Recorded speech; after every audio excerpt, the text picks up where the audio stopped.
T.B. Joshua. Siz және сіздің жауларыңыз және сізге жақсылық тілемейтіндер. Сіздің сеніміңізді сынау үшін әлдекім сізге қатты келеңсіздік жасауы мүмкін. Сіздің ішкі жан дүниеңізде шын мәнінде не бар, не сақтаулы, соны кертартпа әрекеттер арқылы сыртқа шығарып көрсету үшін. Адамдар үшін сіз Құдай адамысыз. Сіз көктен туылғансыз. Алайда осы азғырлауларға жол берсек, әрі сіздің бұған деген әрекетіңізге назар аударсақ, бұл қалай болады? Көптеген адамдарды сіз анаусы үшін, болмаса мынаусы үшін айыптадыңыз.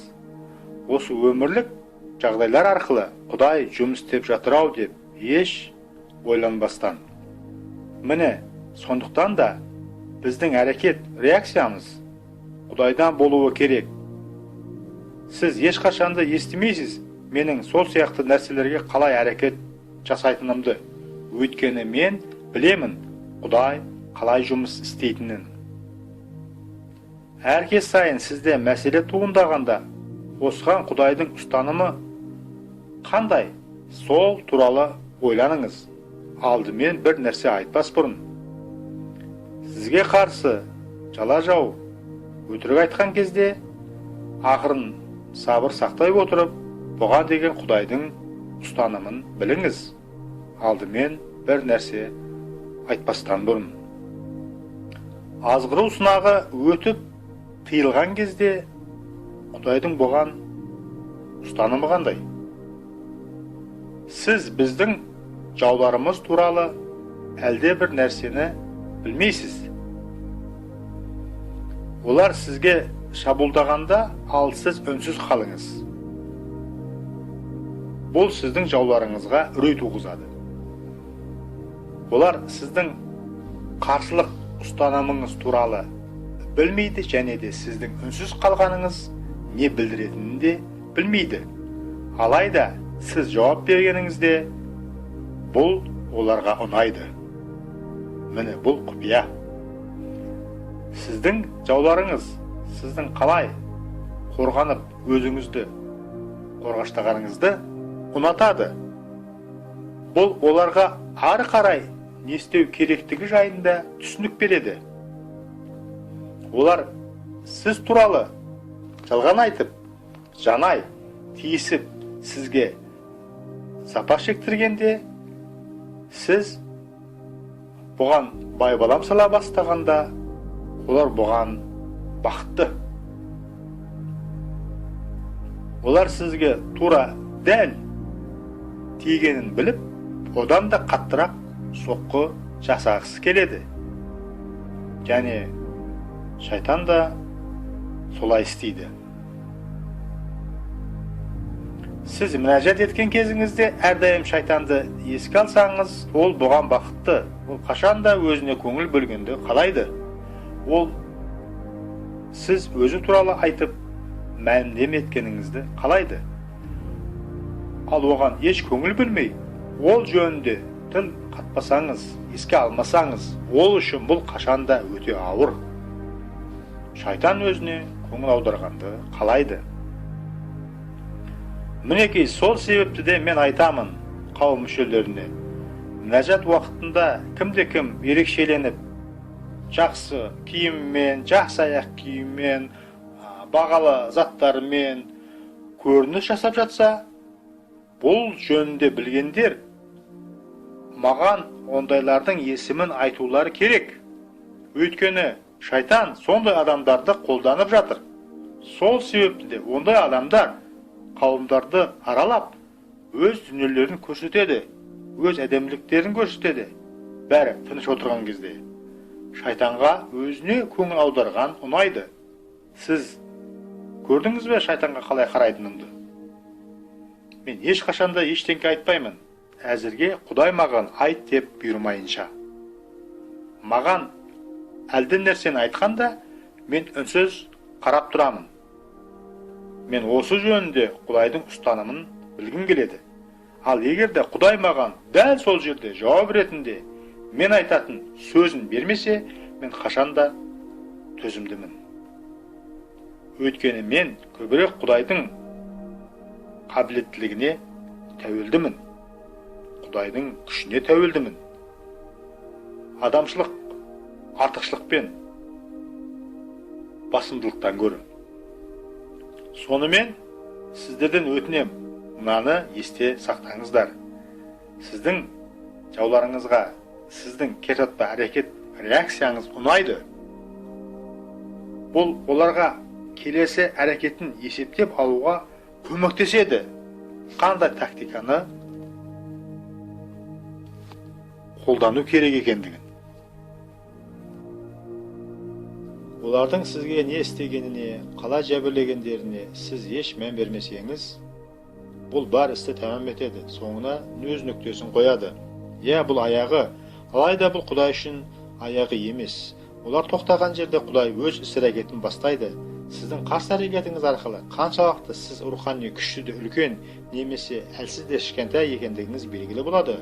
Сіз сөйлеген кезде жауларыңыз сіздің даусыңызды естиді, және сол арқылы сіздің қаншалықты екендігіңізді, әрі неге тұратыныңызды олар білетін болады. Сіздің жауларыңызға сіздің қарсы әрекетіңіз керек, сондықтан да олар сізге шабуылдайды. Ал сіз үнсіз қалғаныңызда олар не істерін білмейді, және сіздің үндемегеніңізден қорқады. Олар мүмкін сіз рухта күшті шығар деп қорқады. Өйткені олар сіздің рухани адам екеніңізді біледі ғой. Ал адам рухының тәни сөйлейтін тілі бар ма? Сонымен бұдан шыққан қорытындыны есте сақтаңыз. Сіздің жауыңызға сіздің қарсы әрекетіңіз керек. Сізге әрі қарай шабуылдау үшін мынаған көңіл бөліңіз. Ал сіз еш мән бермесеңіз, бұл дегеніміз сіздің үлкен Құдайыңыз бар, сіз үшін айқасып жатқан. Жауларыңыздың әрбір берген жауабын дұғада Құдайға тапсырыңыз. Құдай көбіне өмірдегі болатын жағдайлар арқылы жұмыс істейді. Жауыңыздың шабуыл ретінде қабылдап қараған осы өте жиі болатын жайсыз жағдайларды Құдай сіздегі түрлі қоспалар мен таза еместерді бөліп ажыратып, одан арылтып тазарту үшін пайдаланады. Сіздің сөйлемейтін, үндемес, тыныш адам болғаныңыз сіздің мәсіхші болғандығыңызды білдірмейді. Өте кішіпейіл, мойынсұнғыш кейіптегі жағдайыңыз сіздің Құдай баласы екендігіңізді білдірмейді. Мәсіхшілік жүрекке түйінделген. Жүрегіңіз не деп үн қатады? Тәңірім, маған өз жүрегіңді түсіндіре көр деу, бұл бүгінгі сіздің мінәжатыңыз болуы керек. Бұл сіздің жүрегіңізде қайталанып отыруы керек. Аумин. Егер де сіз өзіңізді Құдай сөзінің нұрында шындап тексерсеңіз, сіз өз жүрегіңізден көреалмаушылықты, қызғанышты, ашу, ыза мен күйінішті табасыз. Осындай рухтар қазір сіздің басыңызда болып жатқан, қазір сізбен болып жатқан, қазір сіз ұшырасып жатқан мәселелердің есігін ашады. Аумин. Құдай қызметкерінсіз сауығу, азат болу, бұл мүмкін бе? Өз жүрегіңізде әл-Нұранмен және рухани әндермен Құдайы дұға етіңіз. Егерде бұл жай Иса есімі болса, Исаның атымен, Исаның қанымен деген. Осының өзі ендігі жеткілікті. Тек осы бір ғана Иса Мәсіхтің атымен, Иса Мәсіхтің қанымен деген жалғыз осы сөйлемдер сіздің жүрегіңізде қайта-қайта айналым жасап жатса, осының өзі айтарлықтай жеткілікті. Тән мен рухтың арасында болып жатқан бар қақтығысты тысқа шығарып тастау үшін қолдаймын және қарсымын. Қабылдаймын не қабылдамаймын. Соншама көп бөлінулер сіздің жүрегіңізде. Барайын ба, бармаймын ба? Кездесейін бе, әлде керек емес пе? Құлақ асайын ба, аспайын ба? Сыйынайын ба, әлде жоқ па? Арылыңыз бұлардан. Бір шешімге келіңіз. Сіздің жүрегіңіз Иса үшін бір шешімге келу керек. Өз жүрегіңізде әнұранмен және рухани әндермен дұға етіңіз. Жүрегіңізде Тәңірге арнап ән салыңыз шырқап, Құдайы Исаның атымен, Исаның қанымен. Сосын өз жүрегіңізде мадақ пен табынуға ауысуыңызға болады. Мен білемін, сен мені құтқара аласың. Құтқаршы мені, Тәңірім. Мен білемін, сен мені азат ете аласың. Азат етші мені, Тәңірім. Мен білемін, сен мені сауықтыра аласың. Сауықтыршы мені, Тәңірім. Осы арқылы сіз өз-өзіңізді сауықтыра аласыз. Өз-өзіңізді азат ете аласыз. Сіз азат бола аласыз, біреудің сізді азат етуін күтпестен. Сіз құтқарыла аласыз, сіздің құтқарылуыңыз үшін дұға етуін күтпестен. Сіз молынан жарылқаны аласыз, сіз үшін дұға етуді күтпестен. Ием, Иса Тәңір, мен білемін, сен мені құтқара аласың. Құтқаршы мені, ием. Егерде сіз Құдайы осыларды жүрегіңізде қайталай айтып отырсаңыз, сіз көп кешікпей өзіңіз азат бола аласыз. Сіз үшін дұға етудің ешкімге де керегі болмайды. Сіз өзіңізге дұға ете аласыз. Сіздің жүрегіңіз таза болады. Мен айтып өткенімдей, жүрек таза болу үшін Құдай сөзін ой елегінен өткізіп саралау керек. Құдай сөзі айнымастай сіздің бір бөлігіңіз болу үшін саралау керек. Біздің жүрегіміз Құдай сөзімен әрекет етеді. Жаңа жаратылысты беру үшін. Киелі кітап айтады, Құдай күші оның сөзі мен оның рухы арқылы әрекет етеді. Мен Құдай күші деп айтқанымда, мен Исаны айтып тұрмын. Күш Иса. Құдай күші оның сөзі және оның рухы арқылы әрекет етіп, жаңа туылу береді. Аумин. Мәсіхші ретінде біздің өміріміз бұл маңайымыздағы жақынымыздың мәселесін шешу. Өз бауырларыңызға көмектескеніңіз бұл Құдайға қызмет ету екенін білгендіктен, сіз мәсіхшілік өміріңізді осы ұстанымның айналасында құруыңыз керек.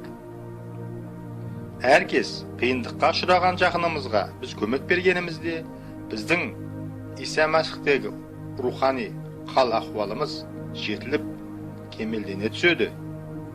Тұп-тура осы турасында Тәңіріміз Иса айтып өткен еді. Матай жазған ізіға бар, 25-ші тарау, 45-ші аят. Сендерге шындығын айтамын. Мыналардың ең маңызсыз болып көрінген біреуіне жасамаған жақсылықтарың, шын мәнінде маған жасамаған жақсылықтарың. Басқаша айтқанда, иеміз Иса мұнда былай дейді: менің фермам жоқ, сендер келіп маған жұмыс істейді-ау деп күтетіндей. Болмаса, менің кеңсем жоқ, сендер келіп мәліметтерді тексерісіп, маған көмектеседі-ау деп күтетіндей. менің фермам, менің кеңсем бұл сендердің бауырларың. Осылардың қайсысына болса да тіпті ең маңызсыз болып көрінгеніне де жасаған жақсылықтарың бұл шын мәнінде маған жасаған жақсылықтарың.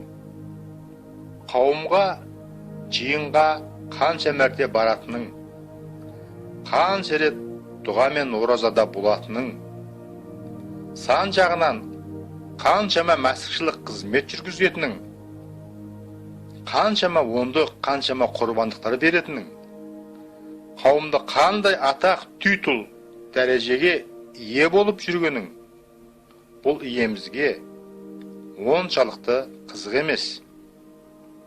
Алайда қаншама адамның өміріне жанастыңыз, көңіл бөліп.